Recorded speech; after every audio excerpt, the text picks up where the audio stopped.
নিজেকে মানসিকভাবে কিভাবে শক্তিশালী করে তুলবেন?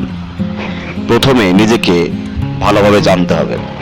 আপনার নিজের শক্তিশালী এবং দুর্বল দিক সম্পর্কে একটি পূর্ণাঙ্গ ধারণা আপনার থাকতে হবে। নিজের সম্পর্কে যত কম প্রকাশ করবেন, ততই নিজেকে শক্তিশালী এবং সফল হিসেবে অন্যের কাছে উপস্থাপন করতে পারবেন। নানান বিষয়ে আপনার ভালো লাগা বিষয়গুলোর উপর বেশি বেশি বই আর্টিকেল পড়তে হবে। আপনার কাছে যত বেশি বিভিন্ন বিষয়ে তথ্য থাকবে, আপনি তত বেশি শক্তিশালী অনুভব করবেন। আপনার কাছে যত বেশি অন্যের গোপন ইনফরমেশন থাকবে, আপনি তত বেশি শক্তিশালী হবেন।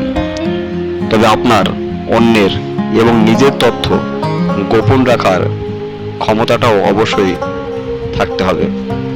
এর জন্য আপনি নিয়মিত পত্রিকা পড়তে পারেন। সফল মানুষদের একটি অন্যতম শক্তিশালী দিক হচ্ছে মানুষকে কনভিন্স বা রাজি করানো, যা অনেকেই পারে না। অন্যের মন জয় করা একটি অন্যতম গুণ।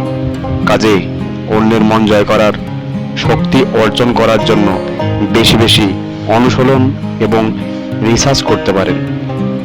আপনাকে আত্মনির্ভরশীল হতে হবে, অন্যের ওপর নির্ভরশীল থাকা যাবে না।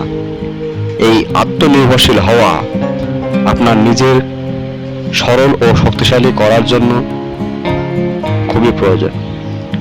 সামাজিক নেটওয়ার্কিং এবং সাংগঠনিক দক্ষতা অর্জনও এই ক্ষেত্রে খুবই প্রয়োজন। এসবের মাধ্যমে বিভিন্ন সুযোগ সুবিধার দরজা আপনার জন্য খুলে যাবে। তাই অযথা মূল্যবান সময় নষ্ট না করে নেটওয়ার্কিং এবং সাংগঠনিক দক্ষতা অর্জনের দিকে মনোনিবেশ করতে হবে। নিজেকে অত্যন্ত সরল এবং শক্তিশালী করতে হলে আপনাকে একজন সুবক্তার গুণাবলী অর্জন করতে হবে।